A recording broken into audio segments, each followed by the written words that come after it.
तो दर्शकों नमस्कार, मैं दीपक पवार स्वागत करता हूं आपका एक बार फिर से अपने इस YouTube चैनल पे। और यहां पर चल रही है बद्री केदार सीरीज, जिसका ये 5th एपिसोड है और हमारी इस यात्रा का ये तीसरा दिन है।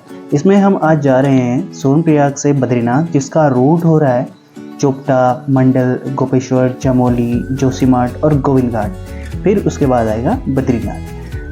तो लास्ट नाइट हम केदारनाथ से लगभग 11 बजे गौरीकुंड पहुंच चुके थे और 1 बजे हम वहां से आकर सोनप्रयाग के रामपुर एक गांव है वहां पर पहुंच चुके थे और वहीं पे हमने अपनी रात बिताई एक होटल में रूम लेकर। और क्योंकि कल हमने ट्रैक करा था केदारनाथ का, ऊपर भी गए थे और नीचे भी आए, तो सभी लोग थक चुके थे। तो सुबह थोड़ा लेट उठे हैं, अभी 11 बज चुके हैं और हम रेडी होकर अपना ब्रेकफास्ट वगैरह करके हम यहाँ से निकल चुके हैं बद्रीनाथ के लिए। ब्रिज को क्रॉस करता हुआ जो रोड है ये है केदारनाथ का और यहाँ से हम आ चुके हैं वापस। ये जगह है कुंद और सामने जो रोड है ये है बद्रीनाथ का। और जो नीचे जाता हुआ राइट साइड से रोड है ये है देहरादून ऋषिकेश के लिए निकलता हुआ रोड। 1 घंटा यहाँ पे डिसाइड करने के बाद, सब लोगों की सहमति लेने के बाद हम निकले बद्रीनाथ के लिए ऊखीमठ से होते हुए। तो ये रूट है ऊखीमठ का, जो कि आगे निकलेगा चोपता में और वहाँ से आगे गोपेश्वर।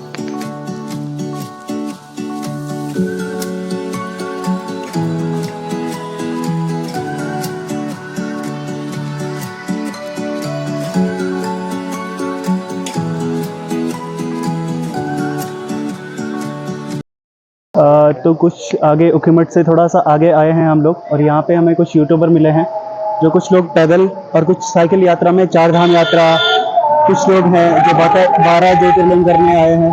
तो यहाँ पर हमें मिले हैं। अभी पहाड़ों की जिन खूबसूरत वादियों में हम पहुँचे हैं ये जगह है चोपता। जी हाँ, हम चोपता पहुँच चुके हैं और यहाँ पहुँचते ही बहुत सुंदर सुंदर नज़ारे हमारा मन मोह ले रहे थे। और यहाँ पर पहुँचते ही हमें मिल चुका था ट्रैफिक जाम, क्योंकि आगे से तुंगनाथ और चंद्रशिला का ट्रैक स्टार्ट होता है, इसलिए यहाँ पे बहुत ज़्यादा भीड़ थी लोगों की। और इसी के राइट साइड ठीक नीचे था चोपता का गांव या बेस कैंप कुछ रहा होगा, जो अभी खंडर हो चुका है, लोग इसके छोड़ चुके हैं। शायद इसका रीज़न ये रहा होगा क्योंकि सर्दियों में यहाँ बर्फ़ पड़ जाती है और ये बंद हो जाता है ये जगह, शायद इसलिए ये जगह लोगों ने छोड़ दी होगी। और ये है चोपता का मार्केट, यहीं से स्टार्ट होता है ट्रैक तुंगनाथ और चंद्रशिला का। इसी के लेफ्ट साइड ऊपर की साइड देखेंगे तो चोटी दिखती है, जो शायद तुंगनाथ की चोटी है, और उसी के आगे है चंद्रशिला का पीक। अभी हम चोपता से थोड़ा आगे हैं और बद्रीनाथ मेन हाईवे में पहुंचने से हम लगभग 40-45 किलोमीटर दूर हैं। हमारे साथ कुछ लोग जा रहे थे, उन लोगों में से एक भाई का एक्सीडेंट हो गया है और उनके पैर में थोड़ा सा लग गया है। तो दोस्तों, पहाड़ों में जब भी गाड़ी चलाएं थोड़ा सतर्क होकर चलाएं और थोड़ा आराम से चलाएं, क्योंकि यहाँ पर हो सकते हैं काफ़ी भयानक से एक्सीडेंट। लेकिन भाई तो थोड़ा बच गया है। इसी से थोड़ा आगे दिखता है थोड़ा अच्छा सा व्यू, और हमें दिखे कुछ कस्तूरी मिर्ग। और लगभग 4 या 5 किलोमीटर स्टीप ढलान उतरने के बाद हम पहुँचे थे यहाँ पे मंडल में। ये है वैरंगना, गोपेश्वर पहुंचने वाले हैं।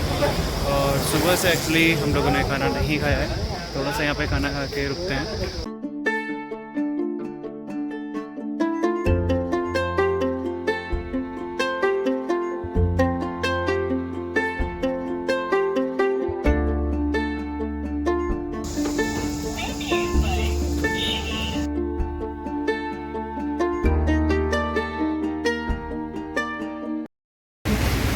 क्या बोल रहा है? चल भाई, क्या कर रहा है? कहाँ चल रहा है? बाहर देख रहा है, बारिश लगी है 1 घंटे से, सबने रेनकोट पहने हुए हैं और हम यहाँ पे बैठे हुए हैं लगभग 1 घंटे से। बारिश बिल्कुल बंद नहीं हो रही है।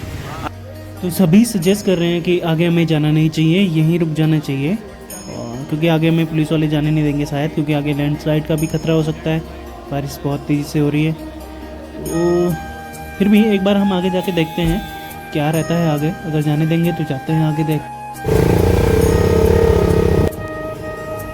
तो भाई जोशीमठ पहुंचने से पहले ही हमें जगह जगह बारिशें लग चुकी थी और उसकी वजह से हम 1.5-2 घंटा लेट हो चुके थे। लेकिन जैसे ही बारिश रुकी वैसे ही हमने फिर से अपना ट्रैक स्टार्ट करा और जोशीमठ को भी क्रॉस कर लिया। पुलिस वालों ने भी हमें रोका नहीं, हमें लग रहा था कि पुलिस वाले हमें पहले ही रोक देंगे, लेकिन उन्होंने भी रोका नहीं और हम जोशीमठ को भी क्रॉस कर गए। ये जो शहर दिख रहा है आपको चमचमाता हुआ, ये है जोशीमठ, जो कि रात में दिख रहा है और दिन में दिखता है कुछ ऐसा। और यहाँ पे शहर में बीचों बीच अब जाएंगे तो यहाँ से ओली का भी आपको रोपवे देखने को मिलेगा। ओली यहाँ से आप जा सकते हैं रोपवे से भी और बाई रोड भी। उसको हमने क्रॉस करा और जेपी पावर का यहाँ पे जोशीमठ से नीचे उतर के ब्रिज आता है, उसको क्रॉस किया और उसके बाद आया एक सीधा सा हाईवे। इस हाईवे पर चलने के बाद यहाँ पर ही आगे आता है विष्णुप्रयाग, यानी कि धौलीगंगा और अलकनंदा का संगम केंद्र।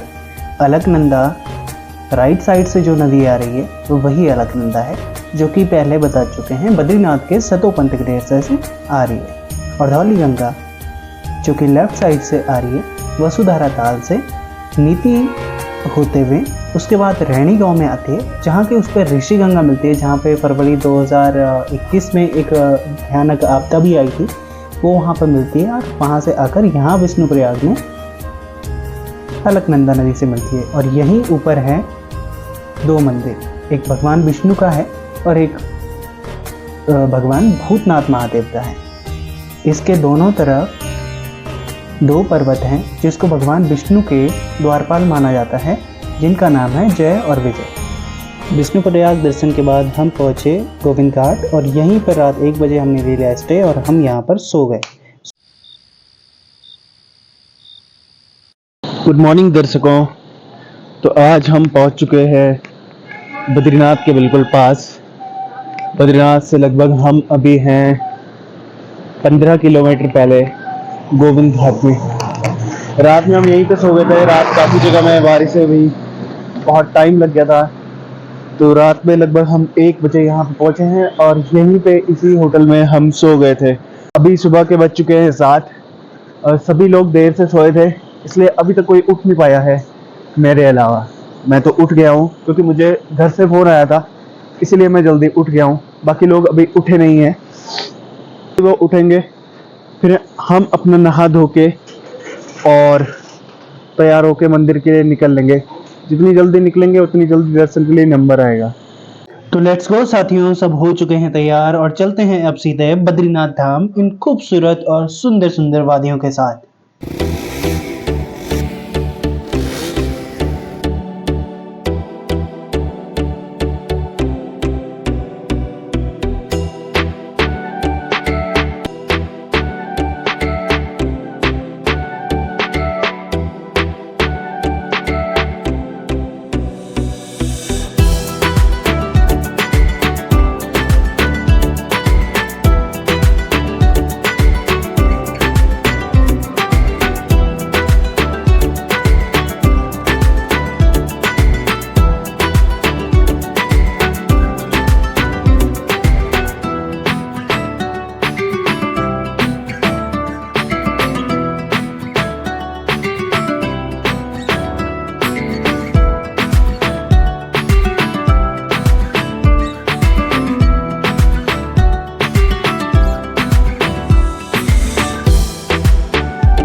तो नमस्कार दोस्तों, हम पहुंच चुके हैं बद्रीनाथ के मंदिर में और बिल्कुल दर्शन करने को हो गए हैं तैयार। यही पीछे हमने अपनी गाड़ियां खड़ी कर दी हैं और भाई जी से ले लिया है प्रसाद 8 लोगों ने, और मेरे साथ ये लड़के पीछे आ रहे हैं। तो अभी हम पहुंच चुके हैं बद्रीनाथ वैली में, जो दोनों तरफ से नर और नारायण नाम के पर्वतों से घिरी हुई है। और यहाँ पर है बैरिकेड। बैरिकेड पर टिकट और रजिस्ट्रेशन चेक हो रहे हैं। रजिस्ट्रेशन और टिकट चेक कराने के बाद अलकनंदा नदी के ऊपर बने हुए ब्रिज, जो कि इस पार को दूसरी तरफ मंदिर को मिलाने का काम कर रहा है, वहाँ पर हम पहुँचे हैं। और इसी के ठीक नीचे बह रही है अलकनंदा नदी, जो कि इस तरफ नीचे जा रही है और ऊपर के पहाड़ों से निकल के आ रही है। यहीं आगे है बद्रीनाथ मंदिर। बद्रीनाथ के मंदिर की तरफ हम बढ़ रहे हैं और इस बद्रीनाथ मंदिर को 8वां बैकुंठ कहा जाता है। कहा जाता है जो आए बद्री वो न जाए ओदरी। ओदरी यानी कोख। कहते हैं जो एक बार बद्रीनाथ भगवान के दर्शन करने आ गया, उसको दोबारा मृत्यु लोक यानी पृथ्वी पर दोबारा जन्म लेने की जरूरत नहीं होती, क्योंकि उसको मोक्ष की प्राप्ति हो जाती है। अभी मैं ब्रिज के ठीक ऊपर हूँ और दर्शन करने जा रहा हूँ और ब्रिज के ठीक नीचे है यानी मंदिर के नीचे है गर्म कुंड। दर्शन के बाद यहाँ पर भी हम जाने वाले हैं और आसपास के खूबसूरत दृश्यों को देखते हुए हम दर्शन करने जा रहे हैं। जितने खूबसूरत दृश्य हैं उतनी खूबसूरत यहाँ की कहानी है। कहा जाता है कि यह निवास स्थान शिव जी का निवास स्थान हुआ करता था, लेकिन भगवान विष्णु जब अपनी तपस्या और समाधि के लिए कोई शांत वातावरण वाली जगह ढूंढ रहे थे तो घूमते घूमते यहाँ पर आए और उनको यह जगह काफ़ी पसंद आ गई। अब भगवान शिव जी से डायरेक्टली वो इस जगह को नहीं मांग सकते थे क्योंकि शिव जी उनको नहीं देते, तो इसलिए उन्होंने इसको पाने के लिए एक लीला रची और एक बच्चे को स्वरूप लिया। जब भगवान शिव जी और पार्वती जी मंदिर से बाहर गए तो उन्होंने इस बच्चे के रूप में आकर वहाँ पर डेरा डाल दिया। जैसे ही भगवान शिव जी और पार्वती जी घर के अंदर आए तो उन्होंने देखा गेट पर एक बच्चा है जो कि रो रहा है। तो पार्वती जी को दया आ गई और उस बच्चे को अपने साथ अंदर लेके गई। अंदर जैसे ही वो बच्चा गया उसके बाद जब माता पार्वती और शिव जी एक बार घर से फिर से कुछ काम के लिए बाहर आए होंगे तो उस बच्चे ने घर के दरवाजे अंदर से बंद कर लिए। तो शिव जी तुरंत ही समझ गए कि यह बच्चा बल्कि और कोई नहीं बल्कि विष्णु जी है और इस जगह को पाने के लिए उन्होंने ये लीला रची है। तो भगवान शिव जी यहाँ से उस समय के बाद यहाँ से चले गए और जाकर केदारनाथ में बस गए और इस जगह को भगवान विष्णु के लिए छोड़ दिया। उसी के बाद ये भगवान विष्णु का निवास स्थान है। इस मंदिर का नाम बद्रीनाथ पड़ने के पीछे भी एक कहानी है। कहते हैं भगवान विष्णु जब तपस्या कर रहे थे तो काफ़ी बर्फबारी उस समय हो रही थी, तो उनकी रक्षा के लिए माता लक्ष्मी जी ने एक बेर के वृक्ष का रूप लिया और उनकी रक्षा करी। भगवान विष्णु जब समाधि से उठे तो उन्होंने देखा कि लक्ष्मी जी उनकी रक्षा कर रही है एक बेर के वृक्ष के रूप में। बेर का वृक्ष यानी बट वृक्ष। बेर के वृक्ष को ही बद्री वृक्ष कहा जाता है। इसीलिए भगवान विष्णु ने उनसे खुश होकर कहा कि आज से इस जगह का नाम बद्रीनाथ कहा जाएगा और बद्रीनाथ के रूप में इस जगह को पूजा जाएगा। खैर काफ़ी देर लाइन में खड़े होने के बाद हमारा दर्शन के लिए नंबर आ गया और अब हम मंदिर के इस गेट पे पहुंच गए। गेट के अंदर जाते ही हमें दिखा मंदिर का काफ़ी बड़ा प्रांगण जो कि मेरी एक्सपेक्टेशन से अलग था। ये जो आप देख रहे हैं स्क्रीन में ये है मंदिर का गर्भगृह और ये काफ़ी बड़ा है। इसका प्रांगण भी काफ़ी बड़ा है और इसी प्रांगण में है काफ़ी सारे और मंदिर जैसे क्षेत्रपाल मंदिर, हनुमान मंदिर और काफ़ी सारे और भी। दर्शन हमने किए, बहुत शांति से दर्शन करें और उसके बाद हम बाहर आए। मंदिर से ही नीचे सीढ़ियाँ उतर के है गर्म कुंड जो कि महिलाओं के लिए अलग बनाया गया है और जेंट्स के लिए अलग बनाया गया है।